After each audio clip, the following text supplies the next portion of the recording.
Hello everyone. Today I will present the paper Peer-to-Peer Basis Risk Management for Renewable Production Parametric Insurance. The central goal is to mitigate revenue volatility for renewable producers, focusing on solar power plants. The paper proposes a hybrid approach. First, a parametric insurance contract built on a weather index, and second, a peer-to-peer mechanism that redistributes the remaining mismatch between payouts and realized losses, which is the so-called basis risk. I will first summarize the main idea, then explain the motivation, the contract design, the methodology, and the empirical results. The paper addresses a very practical risk management issue for renewable production. Even with modern forecasting systems, day-ahead production predictions remain imperfect because they depend on weather. Forecast errors can translate into financial losses through market settlement mechanisms, imbalance costs, and missed revenue opportunities. We propose a two-layer solution. The first layer is a parametric insurance contract. Instead of reimbursing the exact realized loss, the insurer relies on a measurable index built from weather forecast errors at a reference location. When the index indicates a severe forecasting error event, the contract pays an indemnity that is calibrated to match the expected loss level for each producer under that event. However, parametric insurance never perfectly matches the realized loss. The mismatch remains even when the index is well designed. This is basis risk. The producer may receive too much or too little relative to the actual loss. The second layer in the paper is therefore a peer-to-peer sharing scheme among producers. After the parametric indemnity is paid, producers pool the residual mismatch and redistribute it across the group. The rationale is that these residual errors are partly diversifiable across farms, because local deviations are not perfectly synchronized. The key theoretical contribution is a tractable method to build a single index for all farms, even when farms are heterogeneous and react differently to weather. Empirically, using 50 solar farms in Germany over 2012 to 2022, we show a large reduction in residual volatility after peer-to-peer sharing, around a 55% drop. Let me highlight 4 main innovations. First, this is explicitly a two-layer mechanism. Parametric insurance provides an ex-ante coverage based on an index, and peer-to-peer redistribution provides an ex-post correction for basis risk. This decomposition is natural. The insurer covers the systematic component that is well captured by the index, while the pool handles the remaining heterogeneity. Second, the index is not arbitrary. The paper proposes an optimization criterion to design the index weights. The objective is to reduce the residual variability that remains after conditioning on the index, focusing on severe events only. Third, the paper provides an implementable statistical toolkit.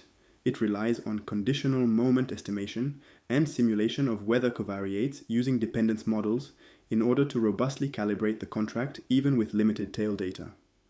Fourth, the paper keeps a clear link with energy economics. Losses are not abstract, they correspond to financial impacts of production deviations valued under realistic market regimes, including market pricing and feed-in tariff-type environments. I will now explain why production risk remains a critical gap in existing renewable revenue stabilization tools. The first point is that solar output is driven by weather and therefore exhibits unavoidable volatility. Even with state-of-the-art numerical weather prediction, errors remain, especially under rapidly changing cloud conditions. From the producer's perspective, this means that revenues are uncertain and financial planning becomes harder. Second, policy and market instruments often hedge price risk rather than production risk. For example, contracts for difference can stabilize the price received per megawatt hour. But even if the price is stabilized, a producer still loses revenue when production is unexpectedly low. Therefore, production risk is not eliminated by price hedging. Third, parametric insurance is an attractive candidate for covering production risk because it is simple, transparent, and fast to settle. The trigger is based on a public and objective index rather than on a potentially disputable loss assessment. But the main drawback is basis risk. The payout is based on the index, not on the farm's realized loss. The objective of this paper is to design a contract that is both operationally feasible for insurers and genuinely stabilizing for producers, despite local differences between farms. This slide clarifies what basis risk means in this context. First, there is geographical basis risk. The index is computed at a reference location, but farms are spread across a region. Weather patterns may differ, so the same index value can correspond to different local impacts. Second, there is modeling basis risk. Even if the insurer fits a statistical relationship between the index and losses, a single index cannot fully summarize all drivers of local deviations. This is particularly true for solar generation because production depends on multiple physical variables and site characteristics. Third, basis risk matters because it can leave the insured exposed precisely on the days when they expect insurance to work. From an actuarial point of view, this reduces the practical value of parametric insurance even if the contract is fair on average. The paper's solution is to use pooling. Residual mismatches differ across farms, so sharing them can create diversification benefits, similarly to mutualization principles in classical insurance. This figure presents the empirical setting. We see 50 solar farms in southern Germany, and the reference location used to compute the index, which is Munich. The key message is that the farms are not co-located. The distances create unavoidable geographical basis risk. The map also shows that the study focuses on a relatively coherent region, meaning the farms are exposed to broadly similar meteorological systems, which makes a common index plausible. At the same time, the spatial spread is large enough to create heterogeneity and therefore basis risk. In the paper, several farms are highlighted as examples. They serve to illustrate how losses, model fits, and basis risk reduction can vary across the portfolio. I will now describe the two-layer contract, the parametric indemnity first, then the peer-to-peer redistribution rule. The first layer is the parametric insurance payout. The key object is the farm's financial loss associated with forecast errors. The contract uses a single weather index observed at the reference location. When the index exceeds a pre-specified threshold, the contract triggers and the insurer pays each farm an indemnity calibrated as the expected loss level given that index value.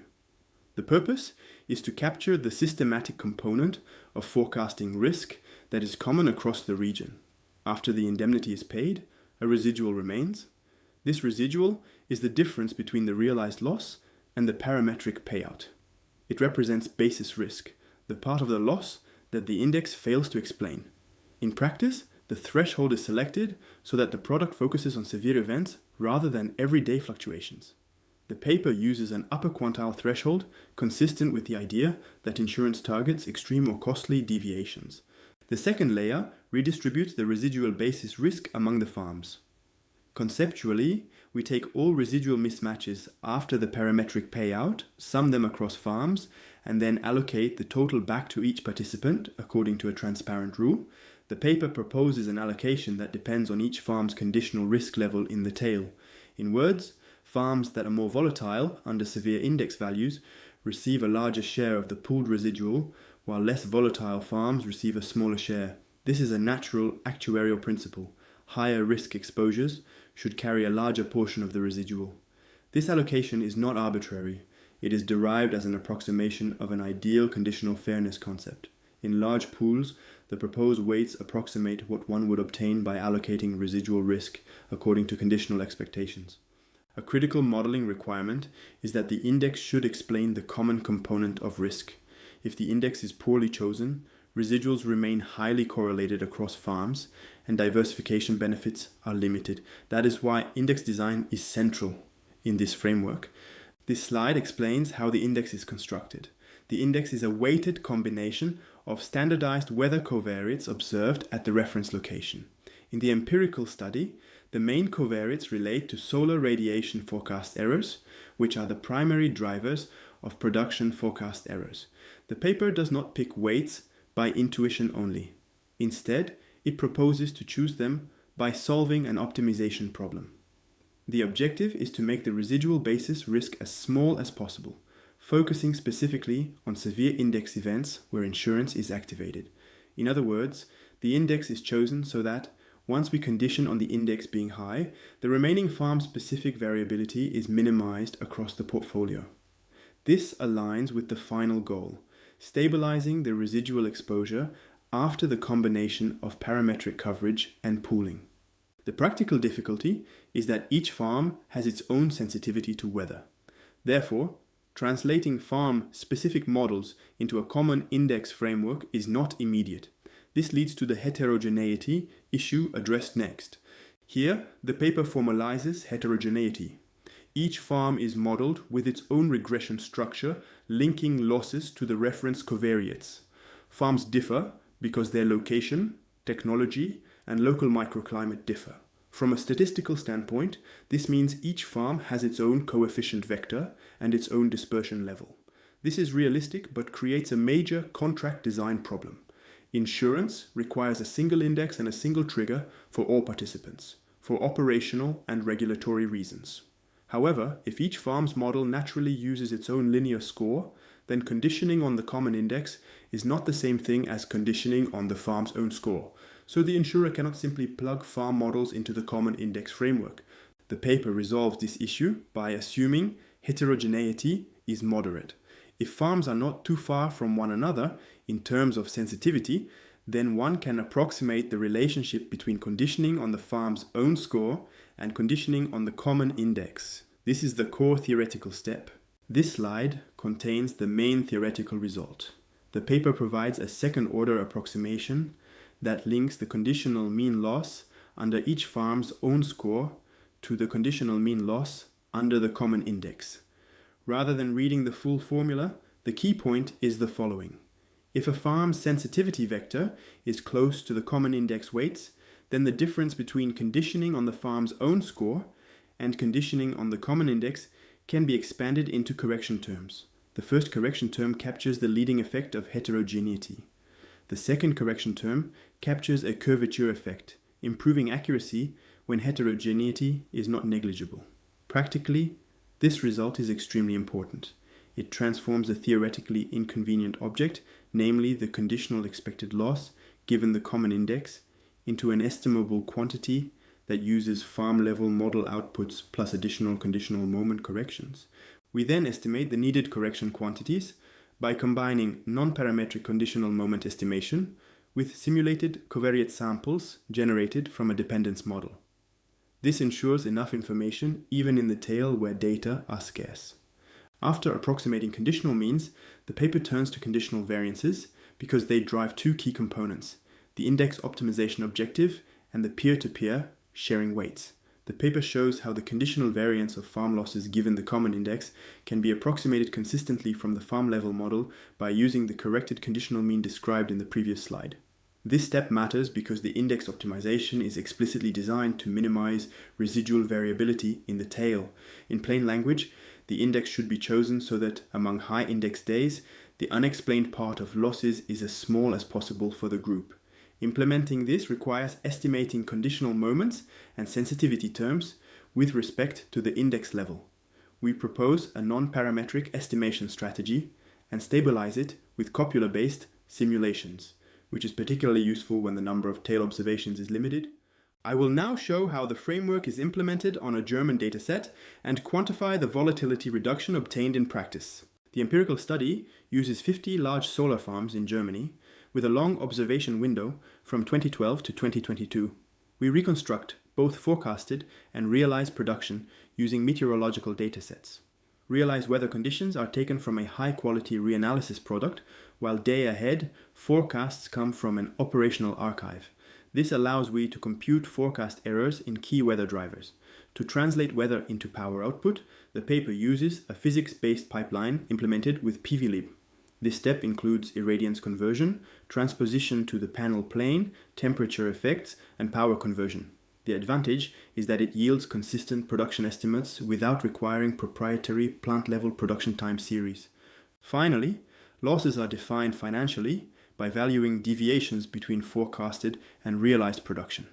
The paper considers different market and support regimes, which matters because the same physical deviation may lead to different financial consequences depending on the pricing rules.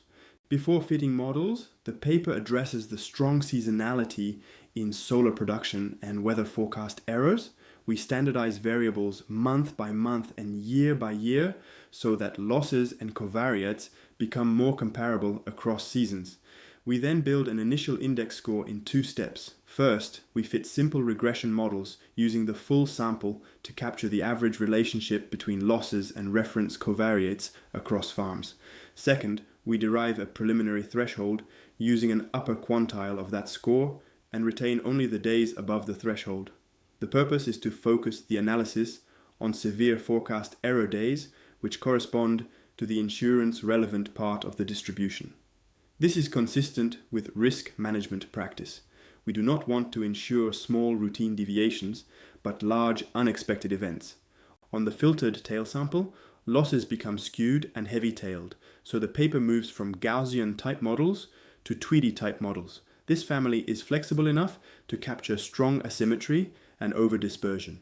The model links each farm's loss level to a weighted combination of the reference covariates, allowing farm-specific sensitivities. The variance is modeled as a power function of the mean, which is standard in generalized linear modeling for heteroscedastic outcomes. Hyperparameters are selected by a data-driven grid search strategy, minimizing deviance. This avoids overfitting and ensures consistency across farms. Finally, the index weights are optimized numerically. The resulting weights put significantly more emphasis on surface solar radiation forecast errors than on other covariates, which is consistent with the physics of solar generation.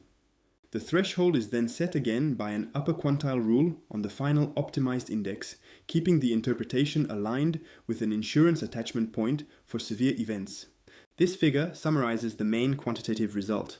It reports for each farm the ratio between the volatility of the residual basis risk after peer-to-peer sharing and the volatility of the residual basis risk before sharing. The central finding is that the ratios cluster around roughly 0.45. This means that after sharing, the residual volatility is about 45% of what it was. Equivalently, peer-to-peer sharing delivers an average volatility reduction of about 55%. This confirms the intuition that basis risk is partly diversifiable across farms. Even when the parametric payout does not perfectly match the realized loss at each site, the errors are not identical across the region. Pooling and redistributing them smooths outcomes for individual participants. The paper also discusses heterogeneity in benefits. Some farms benefit more than others, and size effects appear. Smaller parks may gain more from diversification, while very large parks can dominate the pool and limit the relative gain for others. Overall, this figure supports the claim that the hybrid design is not only theoretically attractive, but also empirically meaningful. I will now conclude by summarizing implications, limitations, and directions for future work. Let me conclude with 4 takeaways. First, the proposed mechanism complements price stabilization tools, such as contracts for difference.